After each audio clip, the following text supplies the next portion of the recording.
আজকে থেকে 1000 বছর আগে দাকিয়ানুস বাদশার একটা সভ্যতা ছিল। এই বাদশা ছিল তৎকালীন সময়কার একজন জালেম শাসক। সে তার রাজ্যে শিরক প্রতিষ্ঠা করেছিল, আল্লাহ রাব্বুল আলামিনের তাওহীদকে উঠিয়ে দিয়েছিল। সে তার রাজ্যে নবী সাল্লাল্লাহু আলাইহি ওয়াসাল্লাম, তৎকালীন সময়কার যে নবী আলাইহিস সালাম, তার সুন্নাহকে উঠিয়ে দিয়ে নিজের মন গড়া আদর্শ বাস্তবায়ন করেছিল দাকিয়ানুস বাদশা। তো সেই বাদশার অধীনে থাকা 8 জন বা 9 জন উচ্চ পদস্থ কর্মকর্তার সন্তানকে আল্লাহ পাক হেদায়েত দান করেন, এবং তারাই ইতিহাসে আসহাবুল কাহফ হিসেবে পরিচিত আছেন। এই 7 জন বা 9 জন যুবক উচ্চ পদস্থ কর্মকর্তার সন্তান ছিলেন। তারা তাওহীদকে চিনতে শিখলেন, আল্লাহ রাব্বুল আলামিনকে চিনতে শিখলেন, শিরকের সাথে তাওহীদের আপোষ করলেন না, সুন্নতের সাথে চলমান জাহিলিয়াতের আপোষ করলেন না। এর ফলশ্রুতিতে তাদের উপর নির্যাতন নেমে আসলো। রাজা তাদেরকে 3 দিন সময় দিলেন। 3 দিনের মধ্যে যদি তোমরা তোমাদের ধর্ম ত্যাগ না করেছো, তাহলে তোমাদেরকে মৃত্যুদণ্ড দেওয়া হবে। তো সেই 7 জন বা 9 জন যুবক ওই রাষ্ট্রের মধ্যে কোনো অরাজকতা সৃষ্টি করলো না, বরং তারা সাইলেন্টলি সেই রাষ্ট্র থেকে চলে গেল। সেই ফিতনাপূর্ণ জাহেলি পরিবেশ থেকে নিজেরা আস্তে করে সরে গেল, সেখানে কোনো রকম ফাসাদ সৃষ্টি করলো না। যাওয়ার সময় তারা একটা কুকুরকে সাথে নিয়েছিল, যেই কুকুর বছরের পর বছর তাদেরকে পাহারা দিয়েছে গুহার মধ্যে। চলতি পথে একটা গুহায় তার আশ্রয় নিয়েছিল, যে গুহার মধ্যে তারা ঘুমিয়ে পড়ে, এবং আল্লাহ রাব্বুল আলামিন 309 বছর পর তাদের ঘুম ভাঙান। 309 বছর পর যখন ঘুম ভাঙলো, তারা ক্ষুধার্ত ছিলেন, একে অপরকে জিজ্ঞাসা করছিলেন যে কেম লাবিসতুম, তোমরা কতদিন ঘুমিয়েছ? একজন বলছিল লাবিসনা ইয়াওমান আও বা'দা ইয়াওম, আমরা হয় একদিন ঘুমিয়েছি বা একদিনের কিছু অংশ ঘুমিয়েছি। যাই হোক, তারা ক্ষুধার্ত ছিলেন, তাদের পকেটের মধ্যে কিছু মুদ্রা ছিল, আর সেই মুদ্রা বর্তমান সময়ে চলমান মুদ্রার মতো ছিল না।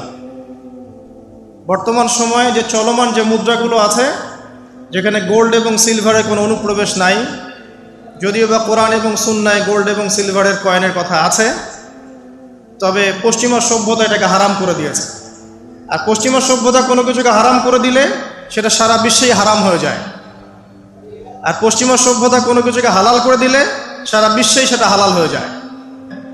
যে ইয়া বানি আদম, হে বনু আদম, আদমের সন্তান যারা আছো, আমাদেরকে আল্লাহ পাক বলছে তোমরা শোনো, লা ইয়াফতিনান্নাকুমুশ শাইতান, শয়তান যেন তোমাদেরকে ফিতনায় না ফেলতে পারে।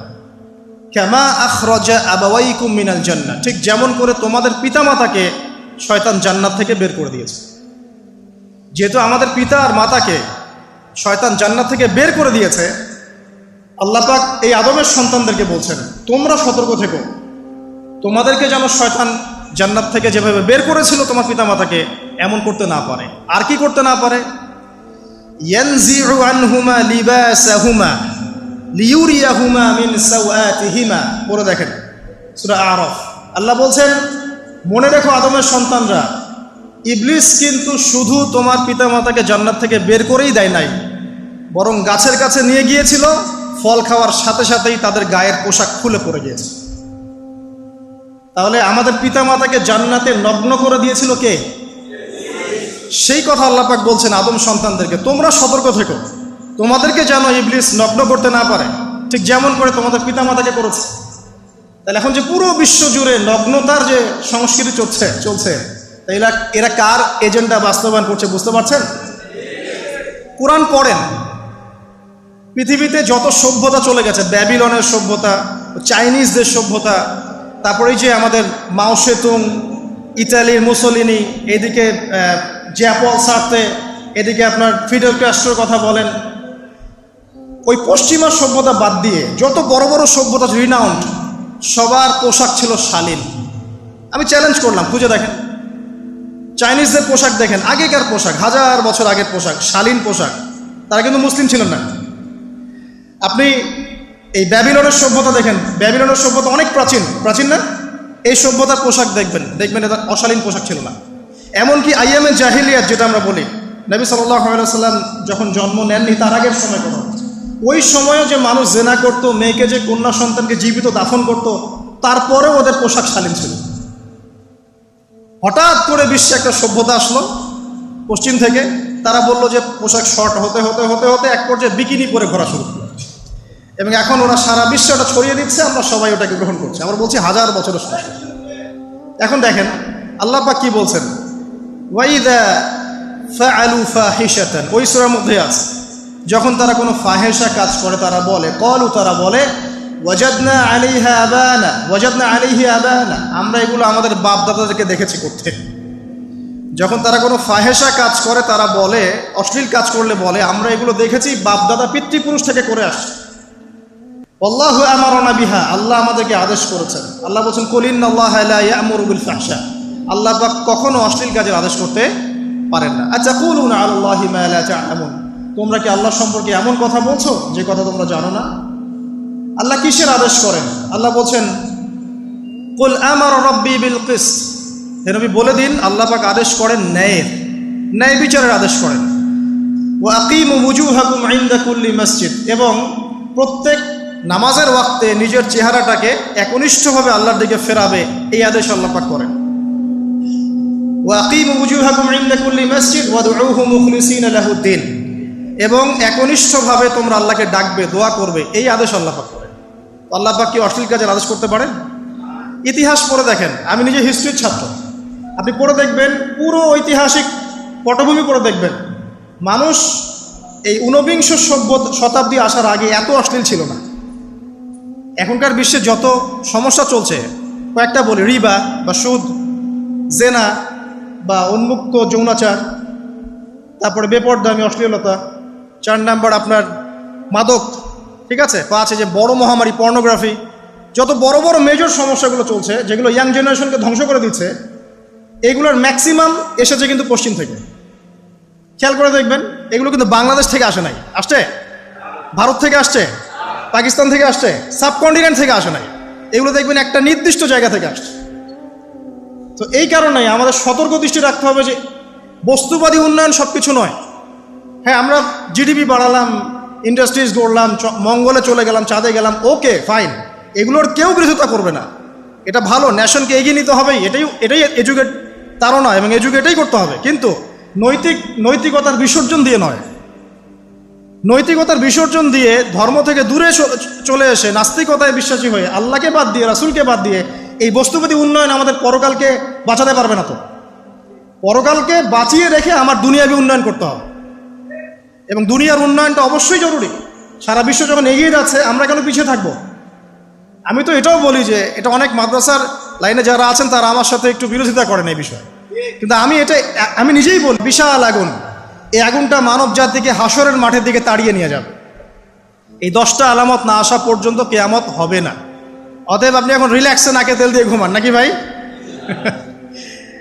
এই 10টা আলামত না আসা পর্যন্ত কিয়ামত হচ্ছে না, তবে এই 10টা আলামত আসার পটভূমি কিন্তু তৈরি হয়ে যাচ্ছে, এটা আমাদের খেয়াল করতে হবে। আচ্ছা আসেন, এই যে শুআয়ব আলাইহিস সালামের কওমকে যে ভূমিকম্প দিয়ে ধ্বংস করা হলো, এই ভূমিকম্প কখন আসে?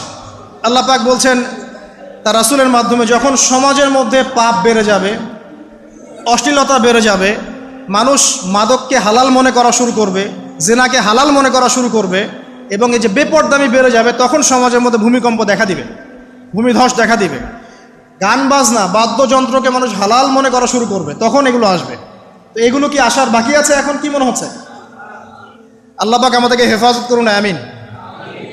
বাঁচার উপায় কি? ওই যে বললাম, রব্বানা বলেন, আতিনা মিন লাদুনকা রাহমা ওয়া হাইয়্যি লানা মিন আমরিনা রাশাদা। এভাবেই ইতিহাস নিজেকে পুনরাবৃত্তি ঘটিয়েছে। কওমে লূত, মনে আছে? লূত আলাইহিস সালামের কওম, ইব্রাহিম আলাইহিস সালামের ভাতিজা ছিলেন লূত আলাইহিস সালাম। তাকে আল্লাহ পাক একটা কওমকে দাওয়াত দেওয়ার জন্য পাঠালেন, যেই কওম এমন পাপ করছে যেই পাপ ইতিহাসে কেউ কখনো করে নাই। ওই কওমের আগ পর্যন্ত পৃথিবীতে কেউই এই পাপটা কখনো করে নাই। কি পাপ? কে বলতে পারবেন? সমকামিতা। কি পাপ? সমকামিতা। এখন তো অ্যাভেলেবল দেখছি আমরা, এখন আমরা অ্যাভেলেবল দেখছি না, ছেলে ছেলে বিয়ে করছে, মেয়ে মেয়ে বিয়ে করছে।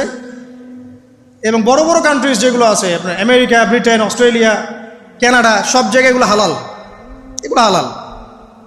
স্বাধীনতা, বাক স্বাধীনতা। আর আপনি চাইলে একটা মেয়েকেও বিয়ে করতে পারেন, ছেলেকেও করতে পারেন। আবার কোরআনে বলেছে ছেলে ছেলে সমকামীর কথা, কিন্তু এই যুগে এসে আমরা দেখছি মেয়ে মেয়েও সমকামী। সুবহানাল্লাহ। এবং এটা আমাদের দেশে ছড়িয়ে পড়ছে, এটা কিন্তু অ্যালার্মিং একটা বিষয়। আমরা সবাই বাইরে ভালো মানুষের মুখোশ ধরে আছে ঠিকই, কিন্তু ভিতরে ভিতরে সমাজ এগুলো চলছে। এগুলোকে যদি এখনই আমরা এটাকে ডিফেন্ড করতে না পারি তাহলে কিন্তু সমস্যা। আগামীতে দেখা যাবে যে আমাদের পরিবারের মধ্যে এগুলো ঢুকে যাচ্ছে, নাউজুবিল্লাহ।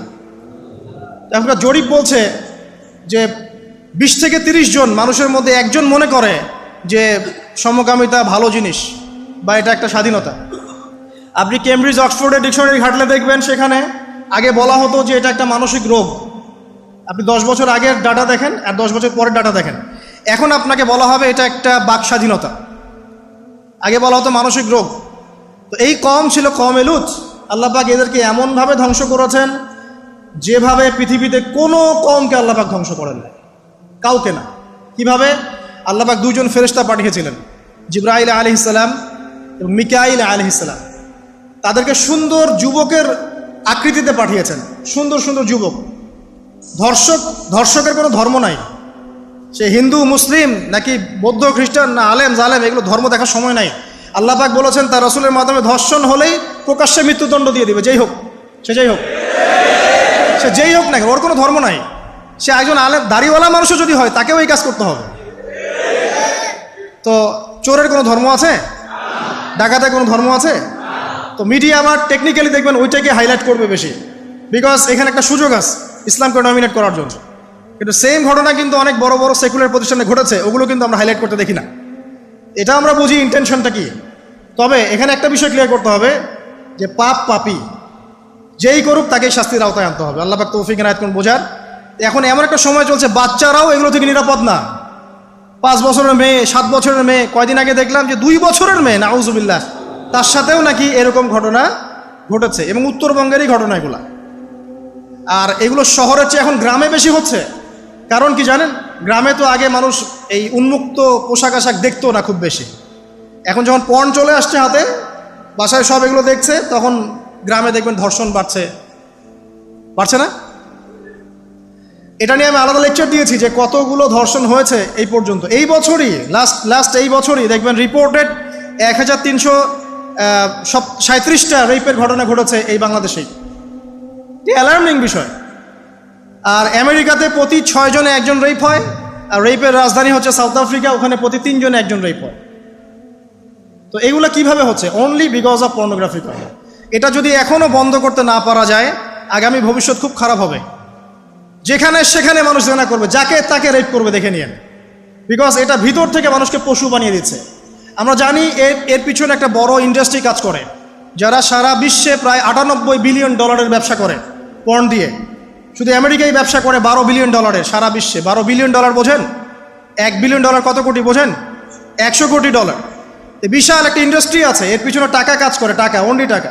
আর এখানে যা দেখানো হয় সবই ফেক, এগুলো কোনোটাই সত্য না। এটা শুধু একটা অভিনয়, আর কিচ্ছু না। তো এটা দিয়ে পুরো স্পেশালি মুসলিম যুবকদের ভিতরে এমন একটা মানে পশুত্ব ঢুকে দেওয়া হয়েছে যে জেনা, ধর্ষণ, বেহায়াপনা এগুলো বাড়তেই আছে দিন দিন। এটা না কমানো গেলে এবং মানে আইনের সুশাসন নিশ্চিত করা না গেলে ধর্ষণ কমবে না, জেনা কমবে না, ইফটিজিংও কমবে না, মেয়েদের অধিকারও আর আদায় করা সম্ভব হবে না। এটা আমার মত। বাকিটা আপনারা ভেবে দেখেন। আপনারা অনেক বিজ্ঞ মানুষ আছেন, ভেবে দেখেন কি করলে এগুলো কমবে। যদি না ভাবি আল্লাহ পাক কি করবেন জানেন? একটা হাদিস বলি খালি। জাইনাব বিনতে জাহাশ রাদিয়াল্লাহু আনহা তিনি বলছেন, ইয়া রাসূলুল্লাহ সাল্লাল্লাহু আলাইহি ওয়াসাল্লাম, আনুহলিকু ওয়া ফিনা সালিহুন, আমাদের মধ্যে সৎ লোক থাকা অবস্থাতেও কি আমরা ধ্বংস হয়ে যাব? আমাদের মধ্যে সৎ যে অনেক ব্যক্তি আছে তারা থাকলেও কি আমরা ধ্বংস হয়ে যাব? নবীজি বলছেন, নাআম, হ্যাঁ তোমরা ধ্বংস হবে। ইযা কাসরাতিল খাবাস, যখন নোংরামি, অশ্লীলতা, বেহায়াপনা বাড়তে থাকবে, আলেম জালেম সব ধ্বংস হয়ে যাবে। তা আমরা আমাদের স্বার্থেই কথাগুলো বলবো, কারণ আমরা যদি এগুলোকে প্রতিহত করতে না পারি তাহলে আমাদের বাড়িতেও এই ফিতনা ঢুকে আসবে না? আসবে, দেখে নিয়েন। আল্লাহ পাক বোঝার তৌফিক এনায়েত করুন, আমিন। তো কওমে লুতকে আল্লাহ পাক কি করেছেন? সুন্দর বালকের রূপে এই জিবরাইল আর মিকাইল আলাইহিস সালামকে পাঠিয়েছেন। এখন লুতের লোকরা বলছে যে তোমার ঘরে যে মেহমান দুজন এসেছে ওদেরকে আমাদেরকে দাও। নাউজুবিল্লাহ, বুঝতে পারেন নাই? তোমার ঘরে যে দুজন মেহমান এসেছে ওই দুজন মেহমানকে নিতে এসেছে। লূত আলাইহিস সালাম বলছেন যে আমার হাউলাই বানাতিন কুনতুম ফাইলিন, তোমাদের যদি বিয়ে করার ইচ্ছা থাকে, আমার মেয়েরা আছে, তাদেরকে বিয়ে করা প্রয়োজনে। একজন নবী তার মেয়েকে বিয়ে দিতে যাচ্ছেন, তাও তোমরা এই পথে যেও না। তখন এই কওমে লূতের লোকরা বলছে তুমি খুব ভালো করে জানো হে লূত আমরা কি জন্য এসেছি। তখন তিনি বলছেন আলাইসা মিনকুম রাজুলুন রশিদ, তোমাদের মধ্যে কি একজনও ভালো মানুষ নাই? এরপরে আল্লাহর আযাব আসলো। লূত আলাইহিস সালাম এবং তার স্ত্রী চলে যাচ্ছেন। তার স্ত্রী কিন্তু আবার ঈমানদার ছিলেন না, সে পিছনে ফিরে বারবার দেখছে। নূহ আলাইহিস সালামের স্ত্রী যেমন ঈমানদার ছিলেন না, লূত আলাইহিস সালামের স্ত্রীও তেমনি ঈমানদার ছিলেন না। নবীর স্ত্রী হওয়া সত্ত্বেও তারা কিন্তু জাহান্নামে যাবে, নাউজুবিল্লাহ। তো এই লূতকে ধ্বংস করলেন আল্লাহ পাক, কওমে লূতকে এভাবে ফেরেশতার পাখা দিয়ে ওই পুরো জায়গাটাকে উঠিয়ে নিয়ে মাটিতে আবার ধসিয়ে দেওয়া হয়েছে। এই জায়গাটা এখন নিদর্শন হয়ে আছে। জর্ডানের পাশে দেখবেন ওই যে ডেড সি, একটা মৃত সাগর আছে না, ওইটা ছিল সেই জায়গা। এখানে সাদুম গোত্র থাকতো, সাদুম, এই কওমের নাম ছিল সাদুম। এরা সমকামী ছিল।